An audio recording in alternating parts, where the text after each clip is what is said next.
Hello friends, you are welcome to your own YouTube channel Manoj complex study.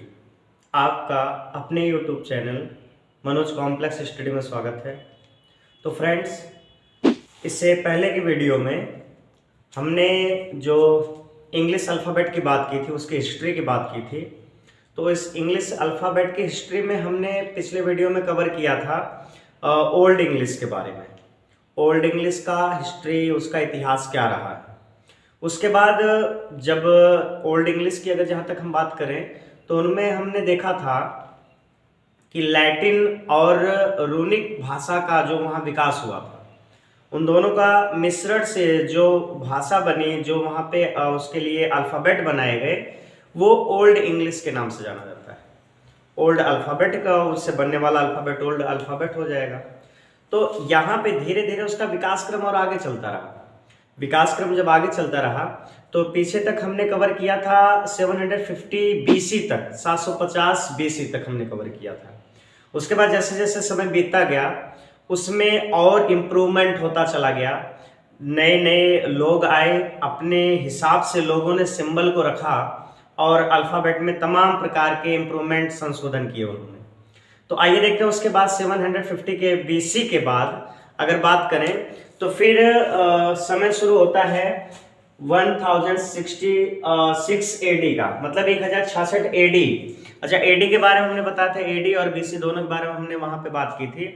तो AD का मतलब होता है क्या? एनो डोमिनी। हमने ये चीज पहले भी बताया था। एडी का मतलब क्या होता है? एनो डोमिनी। क्या? एनो डोमिनी। और एनो डोमिनी का मतलब होता है, हमने बताया था, लॉर्ड ऑफ द ईयर, मतलब उस वर्ष का जो स्वामी है उसको हम कहते हैं एडी, मींस एनो डोमिनी। तो 1066। और एनो डोमिनी किसके लिए कहा गया है? क्राइस्ट के, जीसस क्राइस्ट के लिए।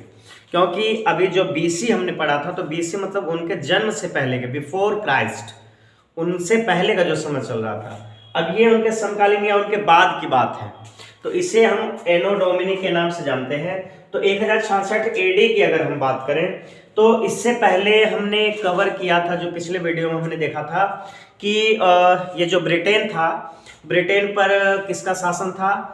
सैक्सोनी का, एंग्लो सैक्सोनी शासन था वहां पे। तो उन्होंने जब शासन किया तो जब तक वहां रहे वो अपनी बोली भाषा का, अपने संस्कृतियों को वहां धीरे धीरे उन्होंने छाप एक छोड़ा, एक विकास किया। तो उस तरह के लैंग्वेज वहां यूज होने लगे।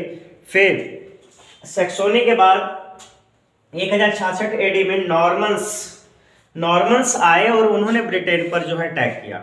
ब्रिटेन पर अटैक करके और फिर उस पर अपनी जीत हासिल की और अपना वहां पे आधिपत्य जमाया, उन्होंने राज करना शुरू किया। अच्छा, बात आती है नॉर्मन्स की। तो ये नॉर्मन्स है क्या? जैसे ये नॉर्मन्स की हम बात करें तो ये नॉर्मन्स जो है, ये बताया जाता है कि फ्रांस में एक प्लेस है नॉर्मंडी। क्या चीज है? नॉर्मंडी। नॉर्मंडी है।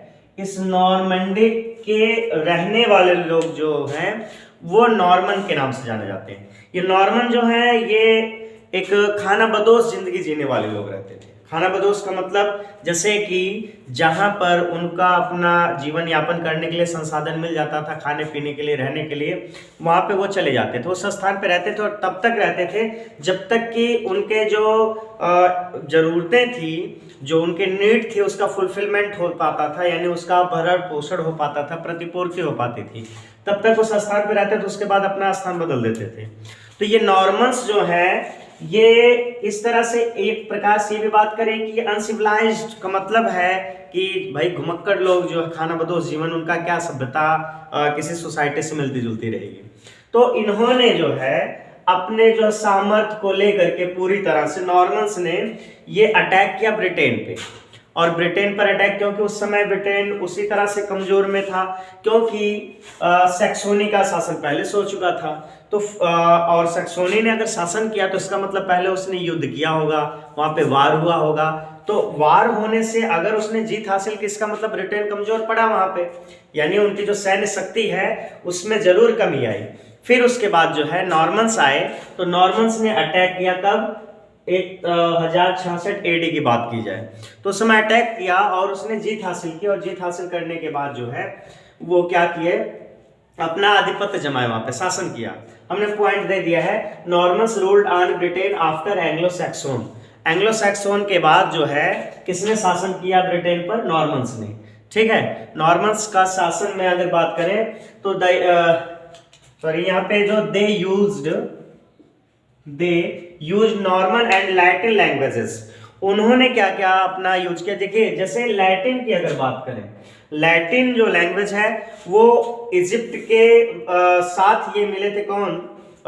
सैक्सोनी जो थे, ठीक ना, सैक्सोनी लोग जो थे, सैक्सोन जो थे, तो वहां पे लैटिन भाषा का प्रचलन तो पहले से पड़ा ही था, और जो सैक्सोन गए थे वो रूनिक भाषा अपने लेके गए थे साथ में। लेकिन जब उनके बाद शासन किसने किया? नॉर्मन्स ने शासन जब ये करने लगे अपना, तो उस शासन के समय में ये अपनी लैंग्वेज यूज करने लगे, नॉर्मन, और नॉर्मन के साथ वहां के जो पहले से प्रथा में चली आ रही थी लैटिन लैंग्वेज, तो वहां पे नॉर्मन और लैटिन लैंग्वेज का यूज होना शुरू हुआ। कब? नॉर्मन के समय में, जब नॉर्मन ने अपना वहां पे शासन करना शुरू किया। ठीक है, which is called middle English. जैसे हमने इससे पहले बताया था, जब सैक्सोनी एंग्लो सैक्सन का शासन था, तो उस समय उनका जो लैंग्वेज का मिक्सअप था, किसका? कौन कौन सा लैंग्वेज? लैटिन और रूनिक। तो इनका जो मिक्सअप था उससे हमने क्या कहा था? Old English. वहां जहां इंग्लिश की धीरे धीरे शुरुआत होना शुरू हुई थी, तो ओल्ड इंग्लिश के नाम से जाना। और जब 1066 AD में नॉर्मन्स आए और उन्होंने अपनी भाषा का वहां पे विस्तार किया, अपनी लैंग्वेज का विस्तार किया और लैटिन को मिला करके, तो नॉर्मन और लैटिन लैंग्वेज इनका मिक्सअप हुआ, और मिक्सअप होने के बाद जो है उस इंग्लिश को, जो इंग्लिश बन के आई वहां पे, उससे हम कौन सी इंग्लिश के नाम से जानते हैं? Middle English. मतलब मिडिल इंग्लिश का एज रहा है कब? 1066 AD की बात करें तो, ठीक ना, 1066 में किसका युग रहा है? मिडिल इंग्लिश का। और मिडिल इंग्लिश का मतलब क्या क्या वहां पे है? एक है नॉर्मन और लैटिन लैंग्वेजेस की बात करें, इन दोनों का मिक्सअप जो है वो मिडिल इंग्लिश के नाम से जाना जाता है। ठीक है, फिर उसके बाद जो है बात करें, अगर हम धीरे धीरे समय आगे बढ़ता गया तो 15th सेंचुरी में हम आ गए। 15th सेंचुरी की बात करें मतलब 1400 समथिंग ईयर्स की बात करें हम वहां पे, ठीक है ना। 1066 के बाद 1400 कुछ ईयर्स की बात करें तो 15th सेंचुरी हो जाएगी। तो 15th सेंचुरी में अगर हम बात करें तो यहाँ पे उसका जो ब्रिटेन है उसमें धीरे धीरे, भाई जब तक उन्होंने शासन किया फिर वो अपना जाते रहे, शासन करके चलते रहे, ये स्वतंत्र होता रहा। फिर धीरे धीरे इसका अपना इंप्रूवमेंट, अब इंप्रूवमेंट कई जगहों से होके बनना शुरू हुआ। क्या हुआ?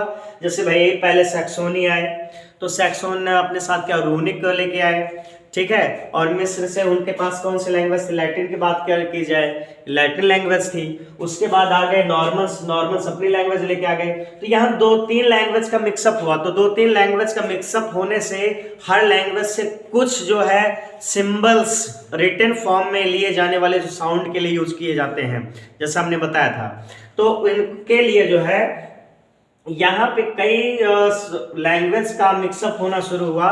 फिर धीरे धीरे 15th सेंचुरी यानी 15वीं शताब्दी की बात करें तो William Caxton gave a new orientation to Britain. मतलब विलियम कैक्सटन उस समय वहां के जो है विद्वान, जिन्होंने एक नई दिशा दी, किसको? ब्रिटेन को एक नई दिशा दी। और ब्रिटेन को वो नई दिशा किसके फॉर्म में दी?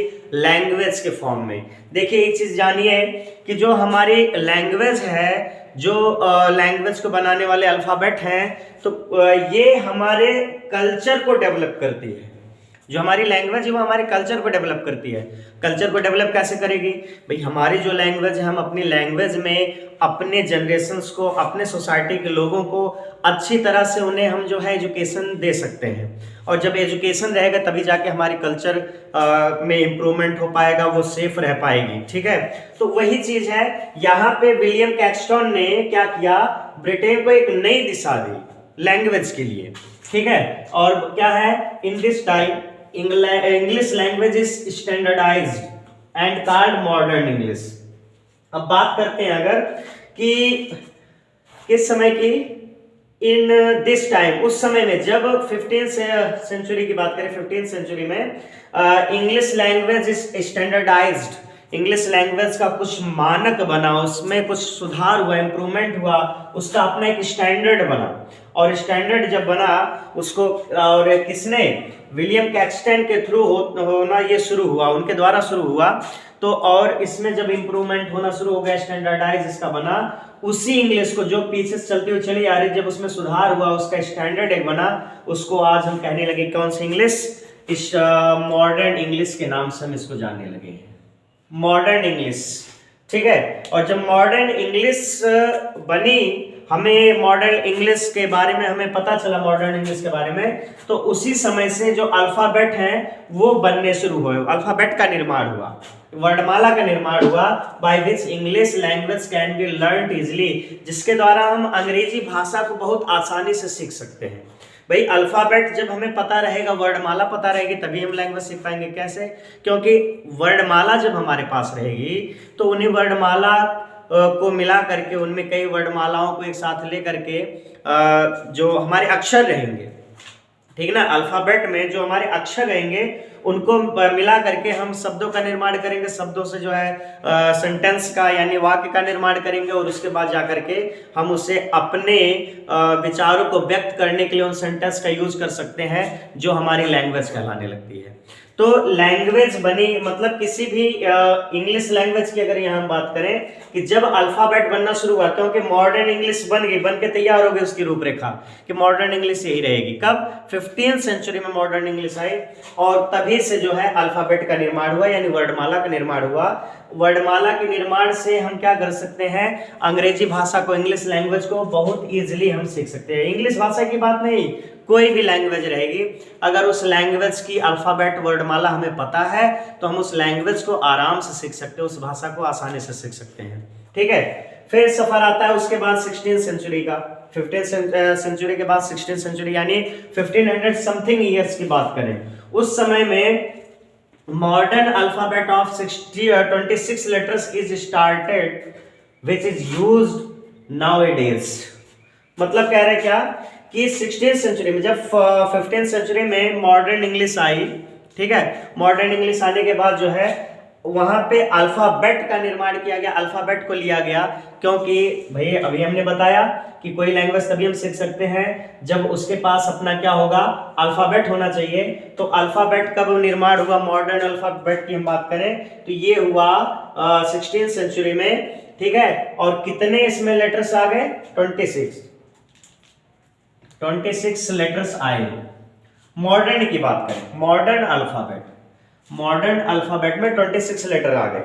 ठीक है ना, जो आजकल नाउअडेज आजकल हम यूज करते हैं, इसी अल्फाबेट को लेकर के, उसी अल्फाबेट से हम इंग्लिश लैंग्वेज को सीख रहे हैं, उसी का यूज करके हम हर जगह अपने विचारों को व्यक्त कर पा रहे हैं, किसी से अपना जो है तर्क वितर्क डिस्कस वगैरह जो कुछ भी करना है लैंग्वेज में हम अच्छी तरह यूज कर पा रहे हैं।